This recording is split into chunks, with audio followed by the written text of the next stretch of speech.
que é a raiva e a tristeza, que é muito comum a pessoa demonstrar corporalmente, verbalmente, também raiva, e tu vai ver ela está triste. Sim, pode acontecer, claro, tem uma mistura, pode acontecer. Tem pessoas em relógio, por exemplo, tem pessoas em relógio que dão gargalhada, assim, já aconteceu isso, um familiar perto comigo, começou a rir. Sim, eu tinha um monte, começou a rir, simplesmente começou a rir. Pode. Um choque, eu acho que é. Estado de choque, assim, todo mundo vai morar. Pode acontecer, sim, tem uma mistura, claro, tem Não, mas são exceções, né? Não, isso é bem comum, não é tão incomum assim, não.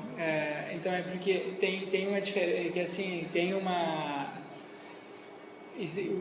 existem essas emoções básicas que a gente tem instintivamente, certo?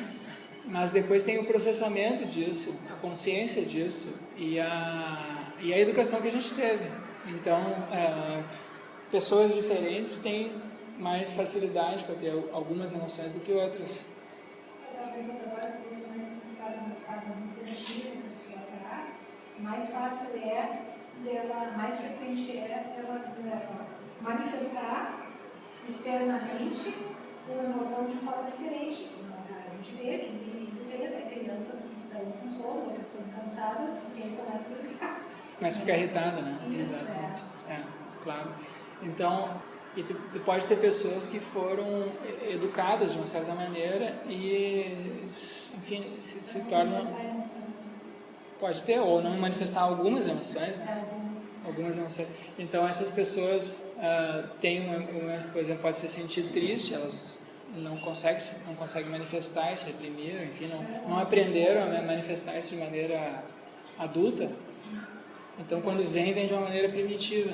E aí ela traduz aquilo com uma outra emoção. Ela manifesta exteriormente uma outra emoção, quando na verdade ela está se sentindo, sei lá, está se sentindo triste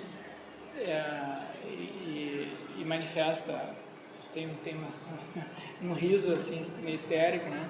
Ou a raiva, só manifesta raiva, brabeza, né?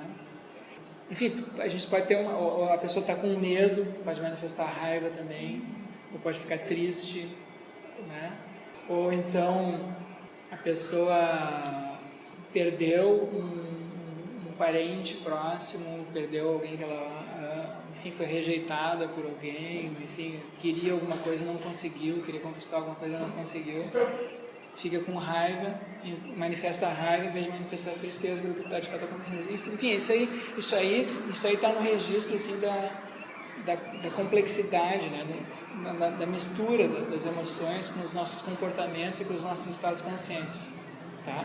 A gente tem esse registro básico que é comum aos primatas e aí a gente tem a tradução disso no nível social, comportamental, em que as coisas se misturam com outras coisas. As emoções se mistura a emoção, o registro corporal com a leitura que a gente faz ou não faz do que está acontecendo com o nosso corpo e assim por diante, né? Então, e tem muitos indícios disso na literatura, né? A gente tem indícios assim que vêm da literatura psicológica, a gente tem indícios que vêm da neurociência, a gente tem indícios de pessoas que têm essas lesões cerebrais, têm dificuldade de reconhecer coisas que estão acontecendo com o corpo delas, né? Pessoas assim que não conseguem sentir medo, não conseguem sentir raiva, enfim, sofreram alguma lesão cerebral, tem alguma deficiência. Então, o corpo dela manifesta aquilo, né? A pessoa, por exemplo, fica com taquicardia, tensão muscular. Isso, o que está acontecendo no meu corpo? Não sei se vocês... aquele autor que eu já mencionei aqui na aula outro dia, Oliver Sacks, no livro dele, O Homem que Confundiu a Sua Mulher com um Chapéu, tem muitos casos desse tipo. Tá? Oliver Sacks é um neurocientista, e esse livro tem muitos casos assim, de estudos de pessoas que sofreram lesões cerebrais, né? E aí desenvolvem comportamentos estranhos. E alguns casos são desse tipo, são pessoas que não conseguem ler ou compreender o que está acontecendo com o seu próprio corpo. Para nós é natural, gente. Em geral, né? A gente entende. O corpo reage de uma certa maneira, a gente estou triste, estou feliz, estou assim. Mas tem algumas pessoas que têm dificuldade de fazer isso. Então, ele relata um caso de uma pessoa que estava assim com com taquicardia, tensão, e achou que estava tendo um ataque cardíaco. Então, não, só estava com medo, a pessoa estava morrendo de medo de alguma situação lá, mas ela não conseguia interpretar, a mente dela não estava conseguindo interpretar o que estava acontecendo com o corpo dela. Tá? Então, essa é a tese do William James. E na literatura mais recente, a gente tem, se começou a falar de maneira mais assim recorrente, mais consistente, de percepções inconscientes, de emoções inconscientes. Tá? Então, podem acontecer coisas no ambiente que são registradas pela minha mente, pelo meu cérebro. Isso produz modificações comportamentais em mim, mas eu não tenho consciência disso. Tá? Então, muitos estudos psicológicos sobre isso, já mencionei alguns aqui em aula, né? Tu pega, por exemplo, um estudo famoso com imagens subliminares, certo? Bota uma imagem aqui, por exemplo, se eu colocasse uma imagem subliminar aqui no quadro, tem uma paisagem, mas por trás da paisagem tem um rosto amedrontador, ou uma figura, uma imagem, um rosto sorrindo, amistoso, amigável. Então a gente olha e conscientemente a gente percebe a paisagem essa que parece neutra, mas por trás tem essa imagem subliminar que o cérebro registra.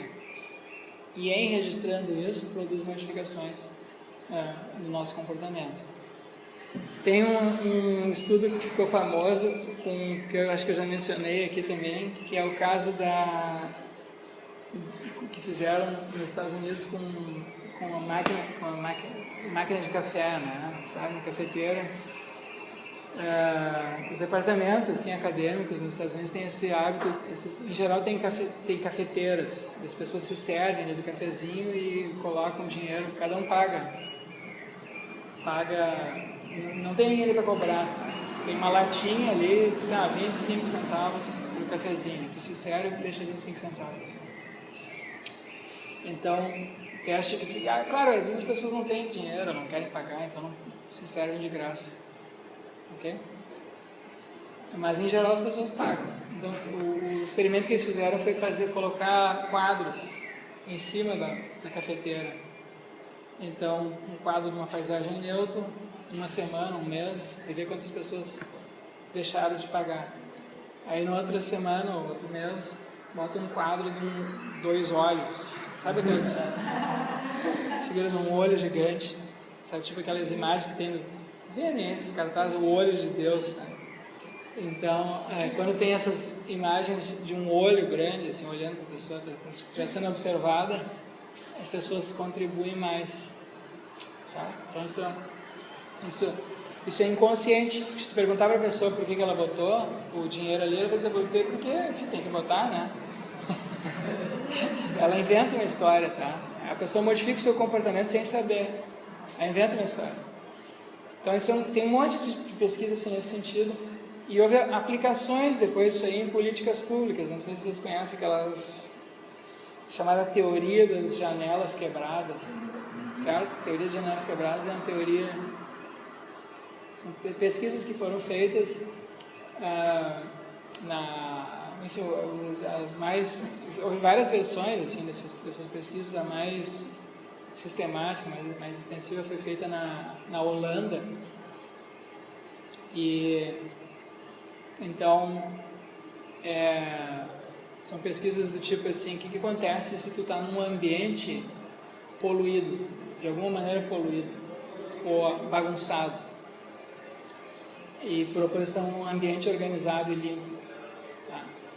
Então, as pessoas quando estão num ambiente mais organizado, mais limpo, sem poluição, por exemplo, sem pichação na parede, sem janelas quebradas, né? Prédio público com janela quebrada. Se tu vai no banheiro, o banheiro tá limpinho, não tem vaso sanitário quebrado, não tem nada assim. As pessoas tendem a se comportar melhor, respeitar as regras, certo? Do que se elas estão num ambiente em que há sinais de degradação, de descuido. Então, um teste que eles fizeram foi, por exemplo, assim, na Holanda as pessoas andam muito de bicicleta, então tem aqueles bicicletários enormes nas universidades, enfim, nos parques. E aí o que eles fizeram foi o seguinte, pega esses estacionamentos de bicicleta e aí em cada bicicleta bota um panfletinho de propaganda de alguma coisa. Propaganda que as pessoas distribuem, bota propaganda. E aí tem um cartaz na parede dizendo assim, não jogue lixo no chão. E aí, numa versão do experimento, tá só esse cartaz. Tá tudo limpo, não tem papel no chão, não tem pichação na parede. Aí eles contam quantas pessoas de fato pegam aquele panfleto e jogam no lixo, tá? Na outra versão, a parede tá toda pichada. Tá toda pichada, tem o cartaz ali, mas o resto da parede tá toda pichada. E quantas pessoas agora botam papel no chão, em vez de botar no lixo? Então, quando a parede está pichada, mais gente bota o papel no chão. Tá? Mesma coisa com outra versão desse teste na Holanda também, com um carrinho de supermercado. Né? As pessoas tem vai no supermercado, tem um carrinho, vai até o estacionamento, aí tem um cartaz lá dizendo para levar de volta o carrinho até o lugar ali onde os guardas o carrinho de supermercado. E numa versão do experimento tem vários carrinhos soltos ali no meio do caminho. E na outra não tem nenhum. Então se tem alguns soltos, as pessoas tendem a deixar mais carrinhos soltos. Isso tudo é inconsciente. Isso tudo é inconsciente, tá? A gente tende a ser afetado, né, por esses sinais ambientais. Então, e isso produz modificações no nosso comportamento. Então, mesmo que aquele vídeo que eu mostrei para vocês de pessoas tocando bola de basquete com gorila, né? Aquele é um exemplo também disso, tem uma percepção inconsciente. As pessoas inicialmente, 2/3 das pessoas inicialmente não veem o gorila, mas se tu testar elas depois, tu vê que elas ficaram com a memória subreptícia ali de um gorila. Então, se tu pede para elas nomearem algum animal aleatoriamente, o número de pessoas que depois nomeia o gorila, escreve gorila, que é um animal que não faz parte do nosso cotidiano. Então, em geral, as pessoas não é um animal que vem à nossa mente imediatamente, né? O que vem à mente são animais de estimação. Sei lá, cachorro, gato, passarinho, cavalo, até vaca. Mas aí, se tu aplica esse teste, pede para pessoas escreverem o nome ali de 5 animais quaisquer, a palavra gorila vai aparecer com uma proporção muito maior do que as pessoas que não viram aquele vídeo. Tá? Então, esse é um indício de que houve uma percepção ali, houve um registro que ficou inconsciente. Ok? Eu acho que o primeiro exemplo, professora, não sei porque parece que você não parece que seja um exemplo de coisa inconsciente, porque penso assim, se a pessoa vê os carros no supermercado dispersos, ela se justifica conscientemente, não deixa. Né? E se ela não vê, ela não se justifica. Exato, eu acho que é consciente a gente pensar assim, não, ninguém está deixando. Eu não vou deixar também, eu posso ser comida. A mesma coisa do olho aqui, né? Sim. Vai que tem uma câmera lá. Sim, a gente inventa uma desculpa, né? Acho que é uma racionalização. É uma racionalização, A gente inventa uma desculpa. A gente inventa uma desculpa, mas o que está... Enfim, essa racionalização é consciente. Mas não bate, né, com o comportamento das pessoas, entende? A pessoa que botou o carrinho de volta tem ela justifica de uma certa maneira, porque é o correto a fazer. E a outra pessoa diz, todo mundo deixou ele. Então ela inventa uma outra racionalização, ela inventa uma outra justificação para o seu comportamento. Mas não são pessoas que têm morais ou comportamentos em geral distintos. Estatisticamente, porque tu pega um grande grupo, né? É estranho que esse grupo aqui tenda a ser agora se justificar de uma certa maneira, aquele outro grupo se justifique de uma maneira sistematicamente diferente quando foram escolhidos aleatoriamente na população. Então isso mostra que é um tipo de racionalização. A reflexão, a justificação do comportamento está acompanhando o que já aconteceu com o corpo dela. O corpo dela agiu de uma certa maneira e depois ela justificou aquele comportamento. Tentou tornar coerente, inventou uma história para tornar o seu comportamento coerente. Então, a mesma coisa, então isso no que diz respeito a emoções, a percepção, né, comportamento. Mas a mesma coisa a gente pode dizer agora com relação a emoções, tá? A gente tem emoções, existe um registro inconsciente de emoções. Então aqui tem um indício, eu estou tentando abrir aqui essa pesquisa na arqueologia, tem que fazer o login lá, não sei o que. Quer? Tá, aqui tem o arquivo inteiro. Tá mais para baixo? Ah, tá aqui, tá certo, tá tudo aqui, ó. Então, isso aqui é uma pesquisa, tem vários tipos de, assim, tem uma literatura bem grande, isso aqui é só um exemplo, tá? Dessa literatura em psicologia de emoções inconscientes. Então, como é que foi essa pesquisa? Eles pediram para pessoas, elas mostram um rosto, deixa eu ver esse aqui, eu vou mostrar para vocês aqui, peraí.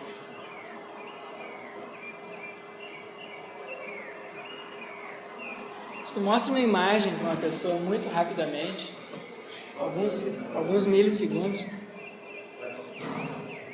Espera aí. Já passou? Se tu mostra apenas...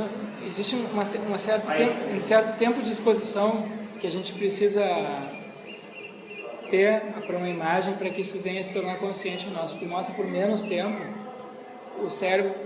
Se é muito rápido, o cérebro não registra. Agora, existe um tempo, alguns milissegundos ali, centésimos de milissegundos, em que o cérebro registra, mas não chega à consciência, tá? Vocês entendem isso? E depois, se a exposição for um pouquinho mais prolongada, chega à consciência. Então, o que eles fazem aqui, ó? O que eles fizeram? Você falou da reação de provocar uma sensação, uma expressão. E daí tu falou também que pode haver uma não reação. Isso tem a ver com isso. Como é que é? Antes tu disse que a reação de algo exterior promove sentimentos. O sentimento, eu não falei ainda de sentimento, estou falando agora só de emoções, tá? Emoções. Daí tu falou também que existe uma não reação. Tu pode ver outras coisas e aquilo nada te afetar. Pode, depende da coisa que tu tá olhando. Sim. Tem a ver com isso que você está falando agora, mas eu não entendi muito bem uma reação, o nome já parece demonstrar algo que acontece. Sim, tem alguma, por exemplo, se tu está numa situação de perigo... Não, tudo bem, mas aí tu vai sentir não medo. Reação. Hã? O que seria uma não reação? Não reagir. Tu não sente medo, tu não tem emoção. Quer dizer, tu não tem emoção, tu não tem nenhuma emoção. Não é uma não reação emocional, estou falando aqui. Então, por exemplo, tem certas... Se eu olhar ali para fora, sei lá o que eu vou sentir aqui. Eu não vou ter nenhuma emoção forte olhando para essa janela, a menos que aconteça alguma coisa. É uma coisa, paisagem assim, né? Eu olhar para essa cadeira aqui, o que tem demais nessa cadeira aqui? É uma cadeira horrorosa, né? Mas não tenho nojo, nem medo, nem raiva. De repente raiva, né? Fica com raiva dessas cadeiras horrorosas. Né? Saco, tem que ser tem coisas que não produzem nenhuma emoção na gente, né? É indiferente, bem diferente. Tá, mas vamos, olha só como é que foi feito esse experimento aqui. Então, eles exibem uma imagem lá, uma imagem subliminal, por 16 milissegundos, uma fração de segundo. E depois, por 400 milissegundos, a gente tem uma imagem que é visível. Então, isso aqui é uma imagem neutra, um rosto neutro, aqui uma imagem visível neutra. Aqui a gente tem três casos, de uma pessoa sorrindo, um rosto neutro, que só está manifestando nenhuma emoção. E aqui acho que é raiva, deixa eu ver direito aqui. É, um rosto bravo. Esse aqui é um rosto bravo, neutro, feliz. Mas o que a pessoa conscientemente percebe é isso aqui. Mas tem uma imagem anterior que fica inconsciente, ok? Mas o cérebro registra. O cérebro registra. Quando ele pergunta para a pessoa o que ela viu, ela diz que viu isso aqui, ou isso aqui. Essas três são ao mesmo tempo? Não, não para cada pessoa. Então, para algumas pessoas, elas vão ver isso aqui, depois isso aqui, e aí o que elas têm que fazer? Elas estão sendo testadas para avaliar uma bebida. Então, vamos fazer um teste que tem uma bebida nova, que é uma Coca-Cola nova, Guaraná nova, sabe? Quero que vocês experimentem. Então, tem aqui a bebida, aqui tem um copo.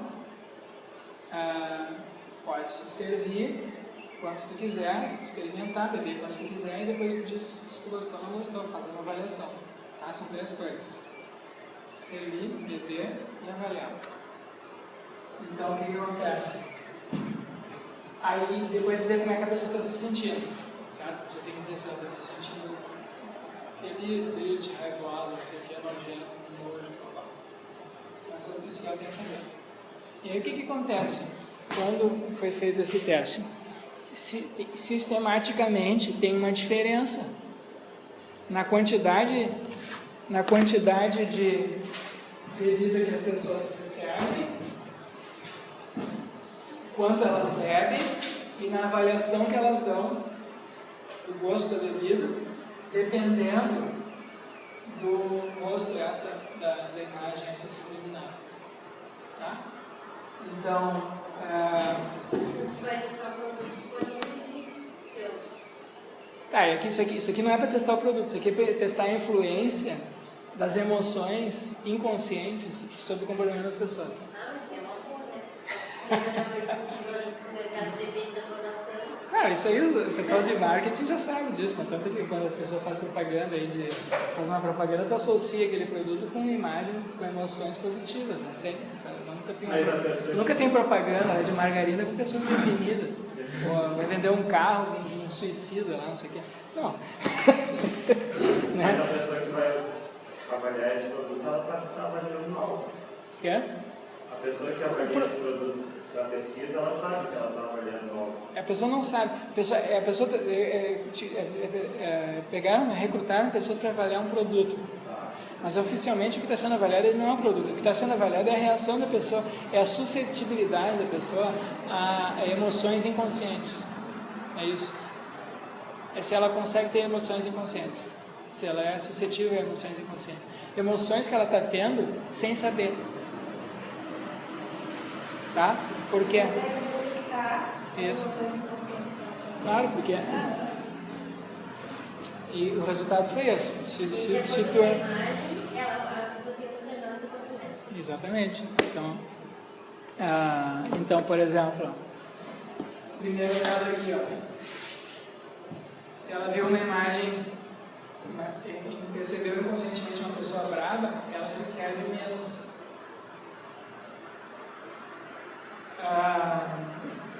Depois, se é uma pessoa com rosto neutro, se serve aqui. Se é um rosto feliz, ela tende a se servir mais. Aqui, esse segundo aqui é de quanto ela bebeu, quanto a pessoa bebe. Se ela vê um rosto bravo, bebe menos. Rosto feliz, bebe mais. Aqui, o terceiro ali é...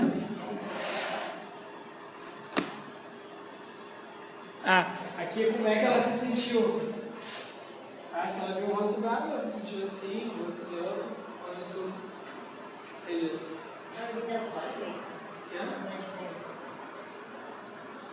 Isso aí não tem muita diferença. E aqui, esse terceiro item aqui, qual é que é? É a avaliação que elas deram.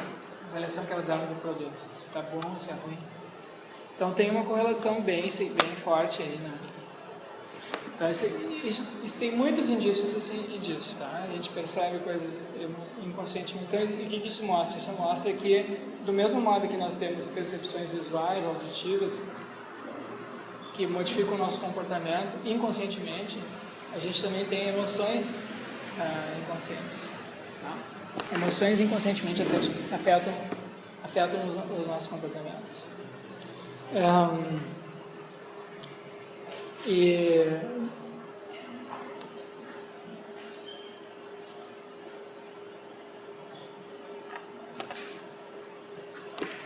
Bom, essas emoções básicas ocorrem nos primatas, já falei.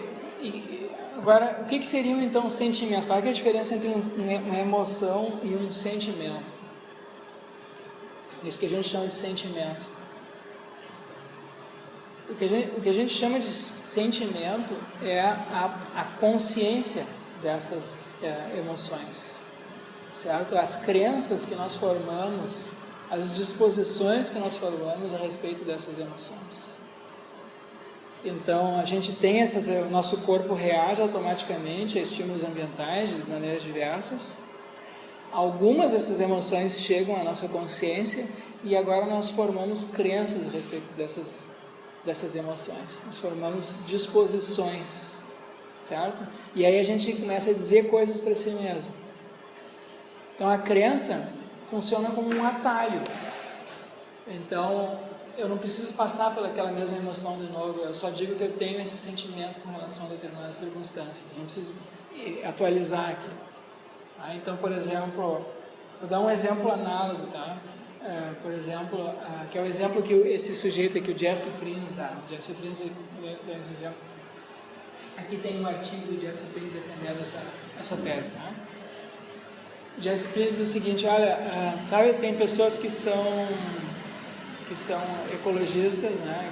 Enfim, tem muita assim, consciência dos problemas ambientais do planeta, e nos Estados Unidos tem algumas redes de supermercados que oferecem aquela alternativa. Se tu quer que a gente embrulhe tuas compras com uma sacola de plástico ou de papel?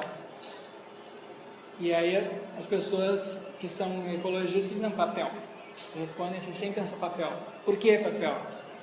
Porque eu sou um ecologista. Porque ela tem a crença, ela se identifica com aquilo, entendeu? Ela formou a crença de que ela é ecologicamente correta, ela é ecologista. Então, ela infere daquilo a consequência do comportamento dela. Mesmo que ali naquela hora ela não esteja sentindo nada. Então, a crença forma uma disposição, vocês entendem? A mesma coisa quando a gente forma crenças assim políticas, né? Então a pessoa diz assim, não, eu sou de esquerda, eu sou de centro, eu sou de direita, eu sou mais conservador. Então, quando a pessoa é perguntada a respeito de um determinado assunto político, a crença que ela tem a respeito da sua identidade política faz com que ela escolha a alternativa automaticamente, sem passar pelo processo de refletir a respeito daquele assunto que está sendo discutido. Ok? Então isso cria disposições comportamentais agora, que agem agora nesse nível da cognição, da consciência, sem passar de novo pelo filtro das emoções. A gente cria um segundo tipo de mecanismo também automático. Né? Então, os sentimentos têm esse elemento cognitivo, eles vêm acompanhados de crenças. A gente tem crenças a respeito do que é estar feliz, crenças a respeito do que é estar triste, crenças a respeito de se eu sou em geral feliz ou se eu sou em geral triste, como é que eu sou, se eu tenho medo disso, se eu tenho medo daquilo, me compreende? E essas crenças então agora estabelecem discriminações, né? Discriminações a respeito do que é desejável e do que é indesejável. Eu formo crenças a respeito do que é desejável e indesejável no mundo, e isso agora me permite, então, formular também respostas conscientes automáticas. Então, a gente tem respostas emocionais, corporais, automáticas ao ambiente, e agora a gente tem esse segundo registro de disposições ou crenças que nos permitem assim, discriminar também no nível consciente o que é desejável e o que é indesejável no ambiente. E essas crenças agora, se eu tenho crenças a respeito do que é ser feliz, crenças a respeito do que me deixa triste, essas crenças podem induzir em mim emoções, vocês entendem? Tem uma retroalimentação. Se eu começo a pensar nas coisas que eu acredito que me deixam feliz, isso vai produzir uma reação corporal em mim. Se eu começo a pensar nas coisas que eu acredito que me dão medo, mesmo que essas coisas não estejam presentes, o meu corpo vai reagir com os sinais da emoção do medo. né? Se eu começo a pensar em coisas assim nojentas, meu rosto vai fazer o sinal, mesmo que aquilo não esteja presente. Então a gente tem esses níveis de determinação automática, tá? E eles adquirem um certo automatismo que também se torna inconsciente, vocês entendem? Então esses resultados assim de ciência cognitiva, e de psicologia contemporânea, eles sugerem que a nossa mente funciona basicamente por processos automáticos e inconscientes. E só de vez em quando nós refletimos conscientemente ou criticamente a respeito do que nós sentimos ou do que nós pensamos, tá? Então, isso vale agora para muitos dos sentimentos que a gente vale para os sentimentos que a gente tem, sentimentos amorosos, né? A gente tem emoções de felicidade, tem gente que classifica o amor como um tipo de emoção básica também, mas se não é uma emoção básica, é uma emoção derivada, não importa. A gente tem também agora o sentimento do amor, crenças a respeito do amor. E a gente tem comportamentos, então a gente faz avaliações, né, a respeito de certas pessoas estão se comportando de acordo com isso que nós acreditamos ser amoroso ou não ser amoroso e assim por diante. E vale também para o domínio moral, que eu já tinha falado, já tinha mencionado o Jonathan Haidt aqui. Jonathan Haidt é o sujeito que contemporaneamente é um psicólogo que vem defendendo essa tese de que existem 5 ou 6 sentimentos morais básicos e que formam a base das diversas moralidades que existem no mundo afora, nas diversas culturas. Mas esses sentimentos morais básicos então teriam sido, né, selecionados culturalmente por mecanismos de adaptação biológica, cultural, e são universais. Nós temos essas disposições sentimentais e elas têm a ver com o tipo de vida social que nossos antepassados primatas tiveram e nós tivemos a maior parte do tempo.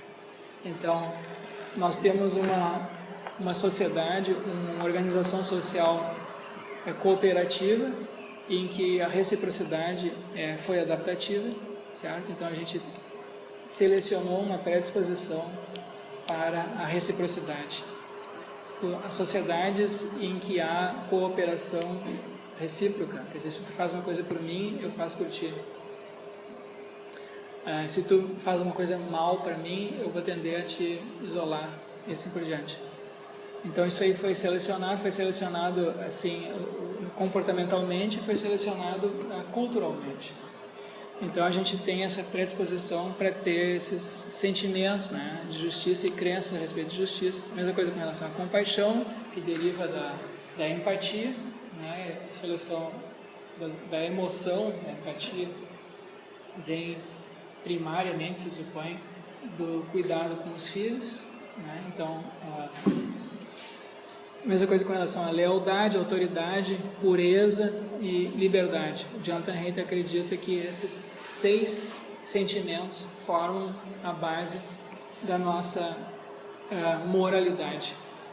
E no livro dele, mais recente, ele argumenta que esses seis sentimentos morais não são igualmente bem distribuídos na população. Tem indivíduos que tendem a valorizar mais a justiça e a compaixão, e outros indivíduos que tendem a valorizar esses outros aqui também por igual. Tá? As pessoas que tendem a achar que lealdade, autoridade, pureza, liberdade são tão importantes quanto justiça e compaixão, são as pessoas que a gente chama de direita ou conservadoras. E as pessoas que tendem a achar que justiça e compaixão são mais importantes que essas outras coisas aqui, são pessoas de esquerda. Tá? Como, por exemplo, vocês aqui. Certo? Nos ambientes universitários, as pessoas tendem a achar que tudo que só importa na moralidade, justiça e compaixão. Quer dizer, se a pessoa não está sendo, se ninguém está sendo trapaceado, certo? Tratado injustamente, trapaceado, e se há um mínimo de igualdade, todo mundo está sendo tratado com um mínimo de dignidade, de cuidado. Agora, respeito à autoridade, lealdade tende a ser visto em ambientes como o nosso aqui, como sendo secundário em relação a esses outros aqui. Agora, se for num ambiente mais conservador, por exemplo, se for num ambiente interior aqui do Rio Grande do Sul, onde as pessoas têm laços familiares e laços de dependência mútua com seus vizinhos mais fortes, porque nós aqui, em geral, as pessoas que moram em cidades grandes, não dependem dos seus vizinhos e para a sua sobrevivência, né? E em geral a gente interage com pessoas na rua que são desconhecidas para nós. Por exemplo, a pessoa que dirige o ônibus é desconhecida, a pessoa que limpa a sala aqui, sei lá quem é. Enfim, embora veja ele, nós todos juntos, não sei nem o nome dessa pessoa. E se vai numa comunidade menor, onde as pessoas dependem umas das outras, né? Se eu querer me apegar no meio do mato lá, tem que chamar um vizinho para ir para o hospital, senão não vou morrer. Então os laços de lealdade são muito mais fortes, entende? E assim também desses outros valores. Em cidades grandes, as pessoas tendem a valorizar mais isso aqui, tendem a haver essa diferença psicológica. Hã? Liberdade, em que sentido? A liberdade no sentido de não estar preso, não ser oprimido, né? Então, de tu poder fazer o que tu quer. Nesse sentido. Então, isso tende a ser uma característica de pessoas mais conservadoras. Elas tendem a... Pessoas que são mais de esquerda tendem a ser mais igualitaristas. Então, elas não se importam que a liberdade de um seja sacrificada em benefício da igualdade, né? Porque quanto mais liberdade de ação tu tem numa sociedade, mais desigual tende a ser essa sociedade. Então, a sociedade mais igualitária tem que impor limites à ação, por exemplo, a distribuição de riqueza. Para haver mais igualdade, tem que distribuir a riqueza. Mas distribuir a riqueza significa que tu vai tirar de alguns para dar para outros. Então, a ação daquele indivíduo, o produto do trabalho daquele indivíduo vai ser redistribuído agora, contra talvez a vontade dele. Ignora o mérito particular. Isso, tu subordina, exatamente, tu subordina. Então tem uma Não é um esforço particular. não tem como conciliar tudo.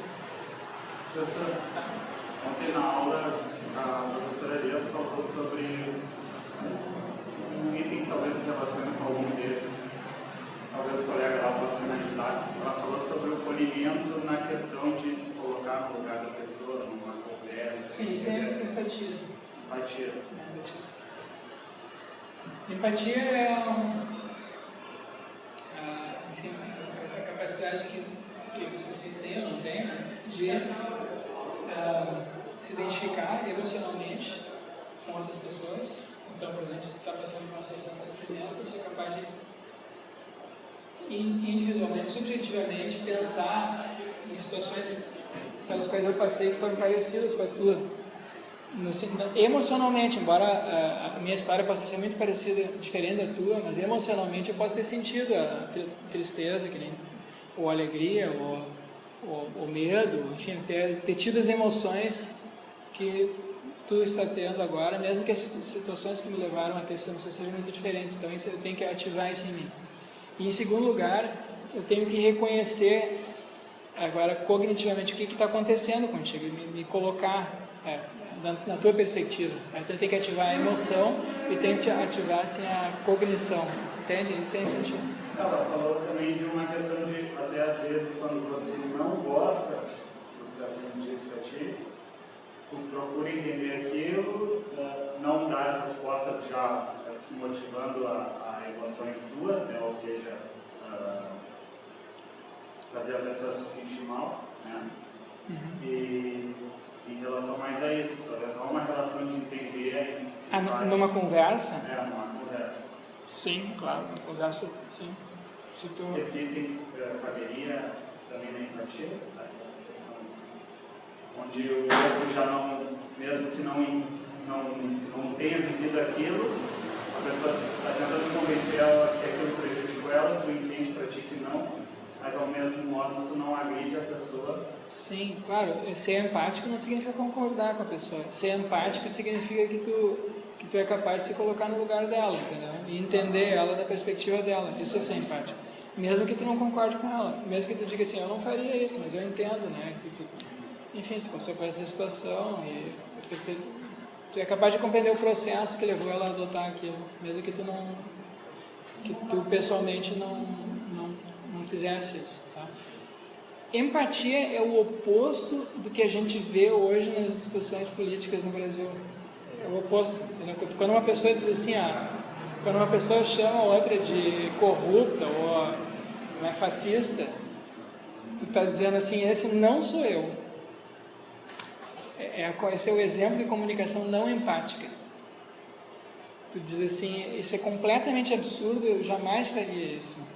Aí aí a comunicação fica muito prejudicada, tá? Porque tu tá dizendo assim, aqui tem o meu grupo e ali está o grupo de vocês. E não, exatamente, tem uma demonização. Isso já é um condicionamento, não é inato, né? Não é herança. Não, quer dizer, isso também é inato, a gente tem uma tendência também, tá? Mas assim, empático, né? Bom, tem várias tem várias coisas aqui que estão agindo aqui, né? Então, existe um outro fenômeno aqui que também é característica humana nossa, que é a de a gente valorizar mais as pessoas do nosso grupo, né? Então, isso é natural. Então, a gente tende a valorizar mais as pessoas da nossa família do que pessoas de outras famílias. Do nosso grupo social mais próximo, amigos, do que pessoas que não são amigas. Pessoas assim da nossa cidade, do nosso país, pessoas de outros países, ou da nossa espécie, com relação a outras espécies, ou do nosso planeta com relação a ETs. Isso existe, tá? E evolutivamente isso faz sentido, porque nossa evolução foi uma evolução a maior parte da evolução, da formação da nossa mente, nossa psicologia, nossa moral, foi a evolução em pequenos grupos, caçadores, coletores. Então a empatia é sempre mais forte por membros da nossa família, depois amizades, grupos sociais, depois país, depois humanidade. Mas o que a gente nota na evolução da moral? A evolução da moral, se acompanhar historicamente, é uma evolução em que esse círculo dos indivíduos que são merecedores da nossa empatia em relação às coisas que a gente tem se ampliado, né? Historicamente tem se ampliado. A mesma coisa aqui com relação à lealdade, à autoridade, enfim, a gente reconhece, a gente é leal sei lá, teu parceiro, tua família, teu grupo, amigos, mas isso pode ser ampliado, entende?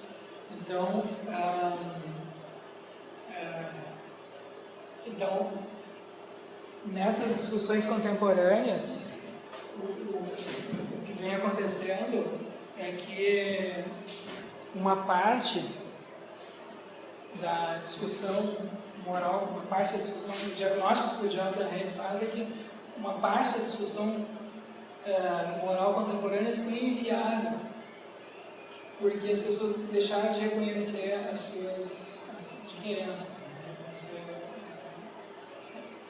Reconhecer que, por exemplo, pode haver pessoas que são motivadas por isso daqui, tanto quanto por isso daqui, e vice-versa. As pessoas não entendem como é que pode ser o contrário. Então, quando isso acontece, quando tu não reconhece os outros, então tu passa a tratar, tu passa a ter uma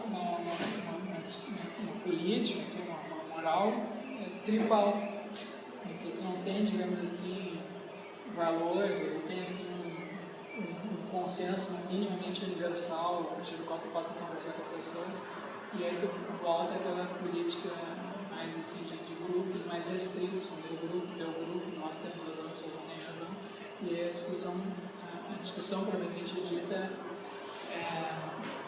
se desmorona.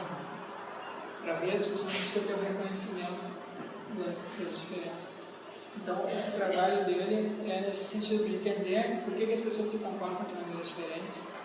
Né? E sabe, porque elas são tem pessoas que têm sentimentos diferentes. Então, se tu não entende isso, tem pessoas que se sentem diferentes, têm sentimentos diferentes que os teus com relação à pureza, sacralidade, liberdade, autoridade, essas coisas.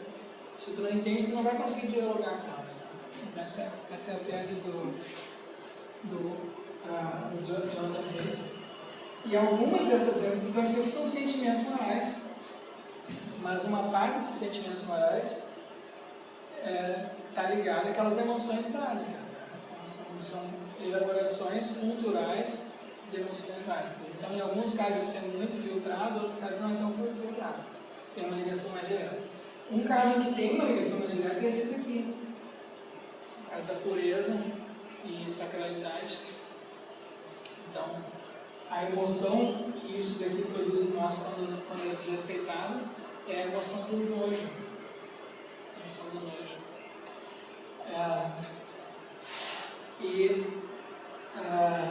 Então vocês vejam que é diferente da emoção da raiva, que é o que é despertado quando isso daqui é desrespeitado. Ou a emoção da tristeza, quando isso daqui é desrespeitado. Aqui a gente tem o oposto aqui. A emoção que é despertada quando injustiça é a raiva, a emoção que é despertada quando falta de comunicação é a tristeza, a emoção que é despertada aqui é o nojo. Claro, isso aqui, os sentimentos religiosos, claro, os sentimentos religiosos têm sempre essa ligação, as emoções religiosas são derivadas, enfim, estão conectadas, né, com essas emoções de nojo, com certeza. Nojo e pureza. Então por isso é que as reações, assim, quando as pessoas são criticadas, enfim, algumas pessoas desrespeitam os sentimentos religiosos, a reação é muito mais forte aqui, do nojo, do que a mera reação de injustiça ou de falta de compaixão, de diferença. Então, a reação é muito forte. Mas essa é uma reação que não acontece só com sentimentos que a gente chama de religiosos no sentido assim da tradição religiosa, das instituições religiosas. Grupos ateus, de esquerda, liberais, têm também valores ou coisas, ou eventos, ou ações que eles consideram sagrados. E quando esses são desrespeitados, a reação também é de nojo. Então, um exemplo que o Jonathan Haidt dá que é interessante, por exemplo, com o pessoal que é por exemplo, né, que é defensor da ecologia, ou que come comida vegetariana, ou é vegano. Então, algumas dessas pessoas, às vezes, tratam o não comer carne como algo sagrado, ou proteger a natureza como algo sagrado. Então, as pessoas que desrespeitam isso, elas não reagem só com raiva ou tristeza, elas reagem também com a emoção de nojo, que é uma reação muito mais difícil de resolver. Então, bom, a gente tem essas emoções básicas, e aí, de novo, a tese, esses sentimentos morais básicos, de novo, a tese do Jonathan Haidt é a mesma, que esses sentimentos e emoções, esses sentimentos morais, eles têm uma dinâmica própria em nós. E eles têm um funcionamento próprio automático na nossa mente, e que é independente dos julgamentos morais que a gente faz. Então, o livro dele que trata disso tem vários experimentos que ele fez, mostrando como, quando as pessoas têm esses sentimentos, às vezes esses sentimentos podem acontecer em contradição com os pensamentos que a pessoa tem.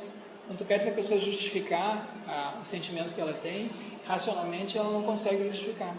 Tá? Então ela inventa uma história. Né? Então, eu acho que eu mencionei já que tem, por exemplo, uma pesquisa que eles fizeram, que eles inventam histórias, pedem para a pessoa ler uma história em que alguém comete alguma coisa imoral, faz alguma coisa imoral. Mas não é imoral porque contradiz alguma coisa religiosa, ou contradiz uma norma explícita da nossa moralidade. E, no entanto, é imoral porque a pessoa tem o sentimento que aquilo é equivocado. Mas a gente pede para a pessoa justificar racionalmente e a pessoa não consegue, tem dificuldade. Então, um exemplo é a pessoa pega uma pessoa que come carne regularmente e aí conta a história do sujeito que atropelou seu cachorro na saída de casa e aí olhou para o cachorro, pegou o cachorro e levou para dentro de casa, carneou o cachorro e comeu no jantar. A gente pergunta, tem alguma coisa errada com essa história? E as pessoas em geral dizem que sim, tem alguma coisa errada com essa história, esse cara não agiu bem. Mas por que ele não agiu bem? Ele come carne todos os dias. O cachorro já estava morto. Qual que é o problema? Então a gente vai encontrar pessoas assim que são ateias, carnívoros, que comem carne, mas não acreditam em alma, nem nada, né? O cachorro não tem alma, o cachorro já está morto, e mesmo assim ela acha que essa pessoa não agiu bem. Mas por quê? Ela inventa uma história, mas é uma história completamente incoerente, não faz sentido isso, não é verdade? Então tem sentimento aqui, tem um sentimento que foi despertado, um sentimento moral. Tá? Mesma coisa, enfim, tem vários experimentos que a gente faz assim, né? Pede para a pessoa, tem um laboratório que cria baratas esterilizadas para fazer testes. E agora eu vou botar uma barata dessas que está perfeitamente esterilizada, não tem nenhuma doença, vou botar ela numa xícara de chá. Tu beberia essa xícara de chá se eu te pagasse, sei lá, $2? Em geral as pessoas sentem um nojo, né? Mesmo tendo garantia de que não tem nada de contaminado, de impuro ali naquela xícara de chá. Mesmo assim elas não beberiam, elas têm um sentimento. Tá? Então, e aí elas inventam uma história. Porque elas não beberiam. Provavelmente essa água que está sendo oferecida é mais limpa do que a água que a gente bebe aqui no bar do não vejo barato, né? Você não vê barato. Mesmo a gente sabendo que essa água aqui é mais pura do que aquela lá, a gente não tem problema de beber aquela lá para saber tempo. Então, tu tem um sentimento e a gente inventa uma história. Tá? A gente inventa uma história. Então, a tese dele é essa. Esses sentimentos têm uma dinâmica própria em nós. E eles funcionam automaticamente. E apenas de vez em quando, inconscientemente, tá? E apenas de vez em quando a gente reflete sobre eles. Então, a função da reflexão das teorias morais é no sentido de corrigir as aplicações, os equívocos que esses mecanismos automáticos podem gerar. Da mesma maneira, na percepção, a gente tem ilusões de ótica, a gente descobre uma ilusão de ótica, a gente inventa, elabora uma teoria agora para explicar. Mas a ilusão continua. A gente sabe que a Lua, o Sol, não aumentam nem diminuem de tamanho durante o pôr do Sol. Então a gente tem uma teoria que explica isso para nós. Tá? Então a gente agora pode corrigir os nossos comportamentos, nossas crenças. A mesma coisa com relação a comportamentos morais, enfim, a gente pode ampliar o círculo dos indivíduos com relação aos quais nós somos empáticos, a gente pode, nossa tendência é ser mais empático com uns do que com outros. Mas isso pode levar a preconceitos, enfim, a discriminações injustas, que podem estar em contradição com outras emoções que a gente tem. Então a gente pode corrigir isso. Então a função da reflexão não é introduzir uma imagem, digamos assim, objetiva, neutra, isenta de preconceitos, mas é trocar os nossos filtros, os nossos preconceitos por preconceitos que sejam mais adequados.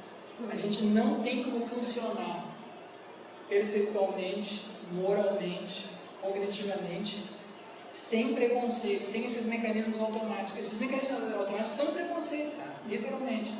São atitudes, discriminações que a gente faz inconscientemente, pré-judicativamente, antes de qualquer julgamento.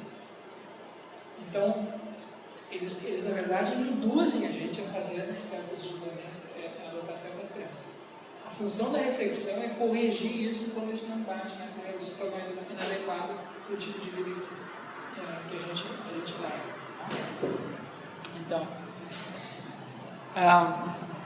Então a mesma coisa, bom, esses sentimentos básicos a gente encontra também nos primatas, tá?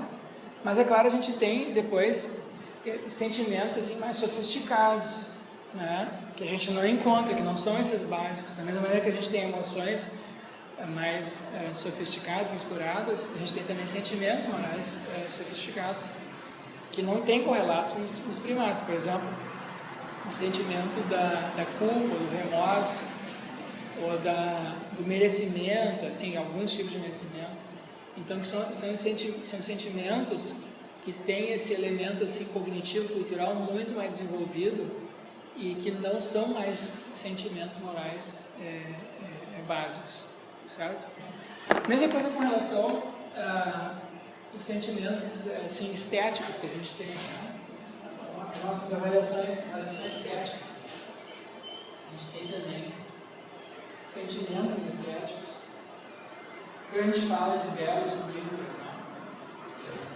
E também aí, a gente não tem, são sentimentos que a gente tem certas inclinações estéticas mais ou menos inatas, e depois a gente tem os desenvolvimentos culturais disso daí.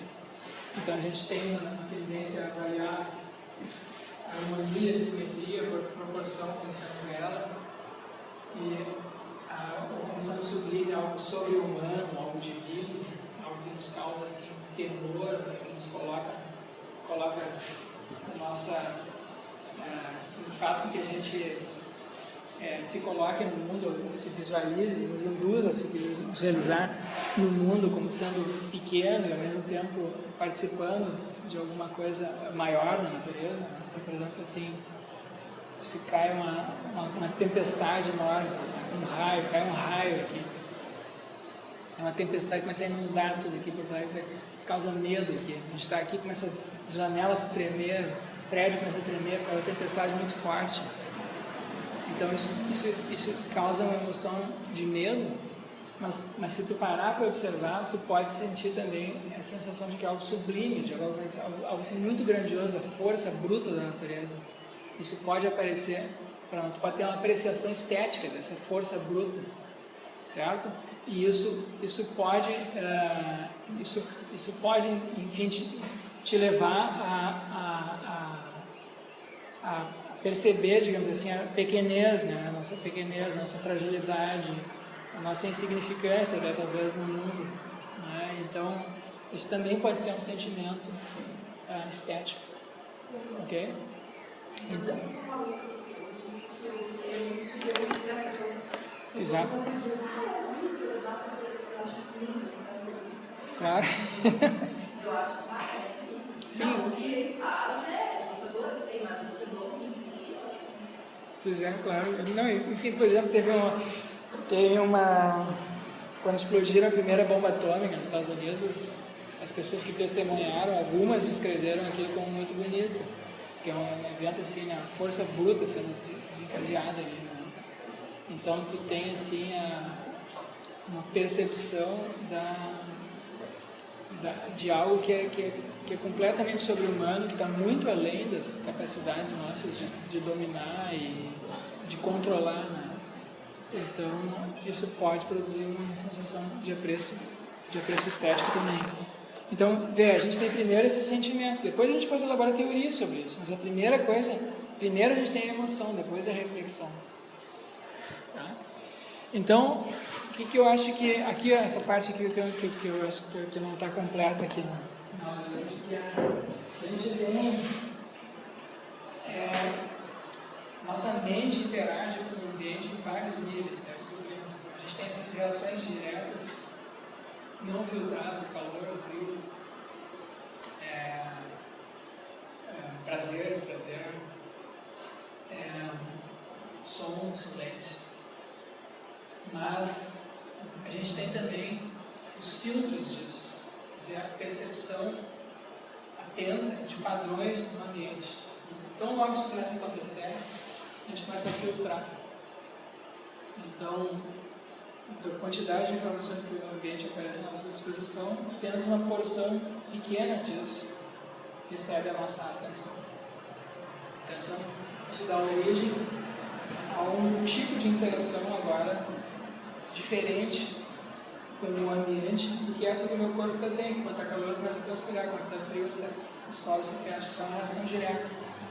Essa nossa percepção das nossas emoções, sentimentos, é filtrada. Tá?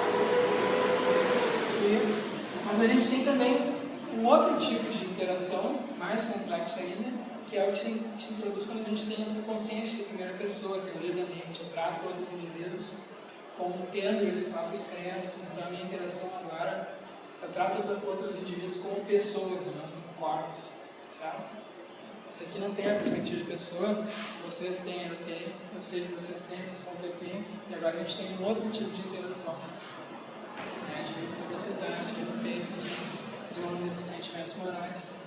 Então essa é uma perspectiva em que o eu está no centro. Vê que nas reações diretas, a percepção, elas podem acontecer inconscientemente, não tem eu, não tem perspectiva de uma pessoa.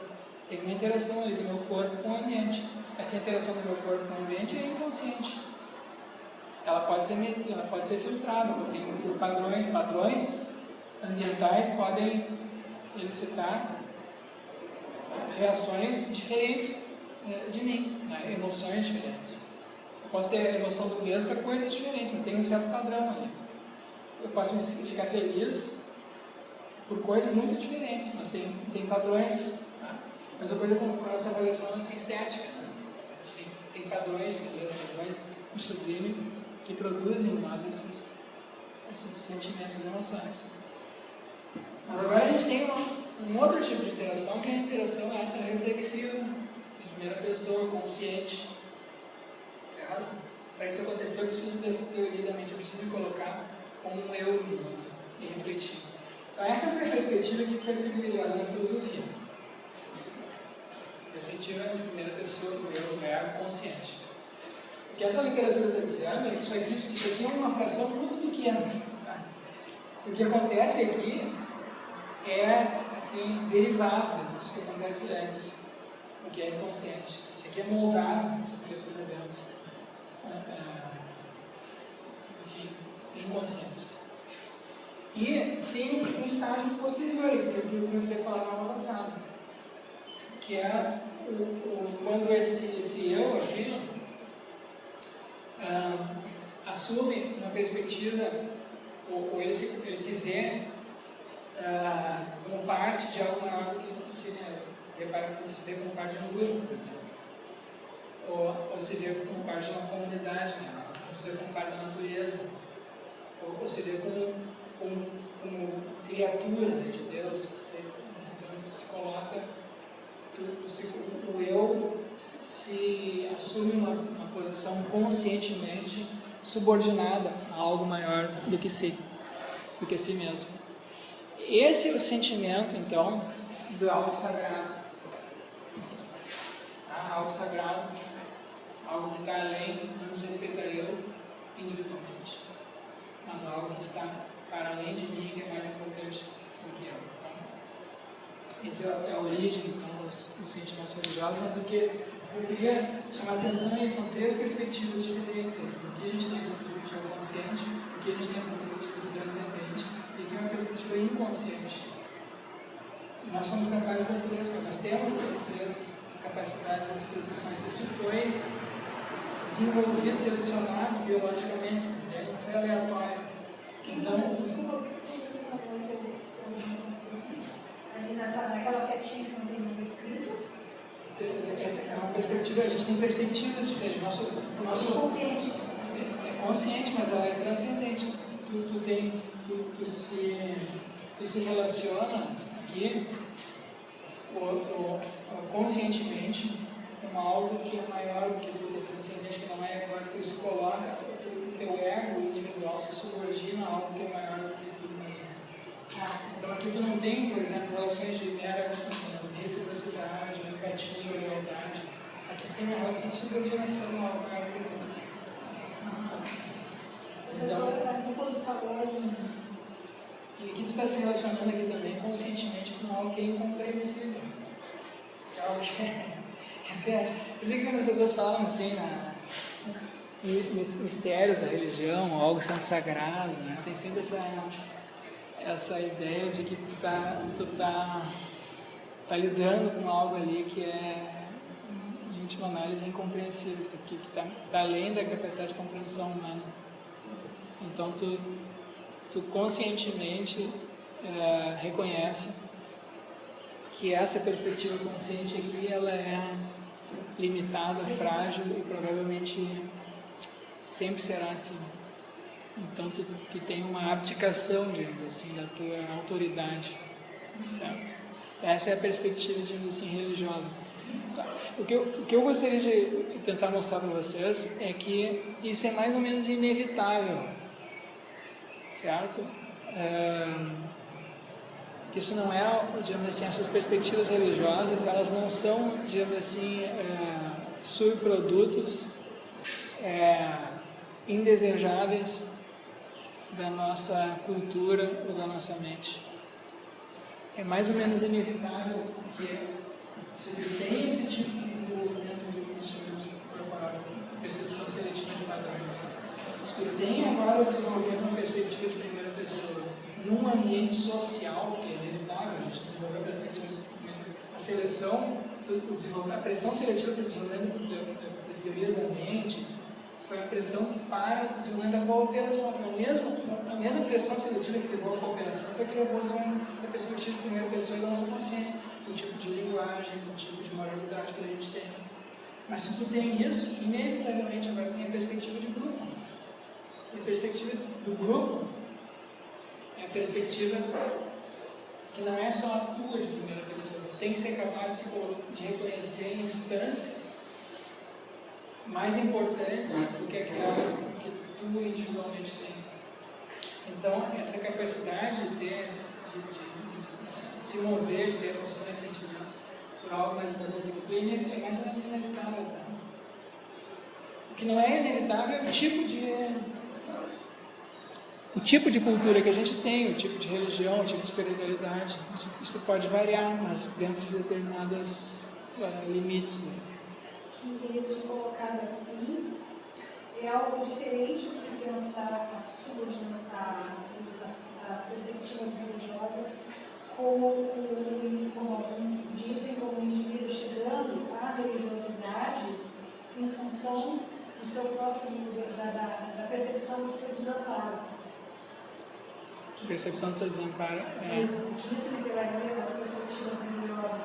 Colocar dessa forma como foi colocado ali, é uma coisa muito maior. Eu acho que isso, colocado dessa maneira, é como se fosse alguma coisa consciente, uma compensação consciente, né? Ou, enfim, não sei.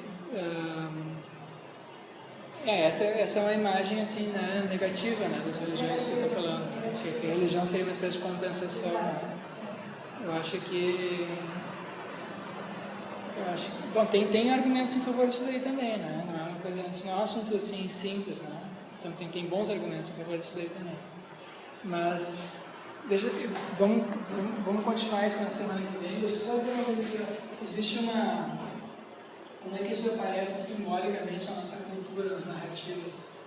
Isso aparece através das histórias de herói, certo? A história do herói, que é uma história, digamos assim, tem um padrão dessas histórias que a gente encontra nas narrativas de todas as culturas. Então, é um indivíduo que faz parte de uma comunidade, esse grupo agora tem... Esse indivíduo é mais ou menos inconsciente. Ele enfrenta problemas, ou o grupo social tem um dragão, tem um bicho, tem uma ameaça externa, enfim, algum problema que eles não conseguem resolver. E naquele grupo, e esse indivíduo não tem muita consciência disso que está acontecendo, não tem consciência da dimensão desse problema. Mas ele, individualmente, enfrenta aquele problema, toma alguma iniciativa. Então agora a gente tem esse desenvolvimento aqui se afirma como indivíduo, vence aquele problema. E depois então, o segundo estágio da história do herói. Então a história primeiro que é inconsciente, não sabe o que está acontecendo. depois ele se afirma como indivíduo, e depois ele volta para o grupo e se subordina, ele traz de volta o tesouro, compartilha a sabedoria que ele adquiriu, ele compartilha, e ele se reconhece. Agora, esse estágio aqui intermediário, o estágio de afirmação individual, é sucedido por um estágio que o indivíduo se subordina no novo grupo, dessa vez de maneira consciente. Ele adquiriu consciência aqui do sistema, ele é inconsciente, ele afirma sua consciência de maneira exagerada, ele enfrenta um dragão, um bicho, uma ameaça, que a rigor não teria condições. Se ele tivesse consciência do que ele estava fazendo, não faria aquilo, porque a probabilidade dele vencer é mínima, mas ele tem que. Esse estágio, essa inflação do ego é necessária para ele enfrentar. Se ele não fosse inflado, se ele não fosse jovem e inconsciente, se ele não tivesse se ele não achasse que pode tudo, se ele não tivesse essa juventude, essa força, ele não faria aquilo. Mas depois que ele faz, ele agora subordina aquilo lá, ele adquire consciência, né? Então tem esses estágios aqui. Então esse é o estágio do desenvolvimento psicológico, do amadurecimento, que tem um correlato no desenvolvimento biológico, vocês entendem? Isso está sistematizado em todas as culturas têm esses estágios gerais. Eles têm sempre esse mesmo padrão. E a gente vê isso até hoje, né? Essas histórias aí no cinema, né? Na literatura, até hoje a gente se Claro, a mitologia, toda a mitologia, boa parte da mitologia está repleta disso daí, né? Tá, a gente continua na semana que vem, tá?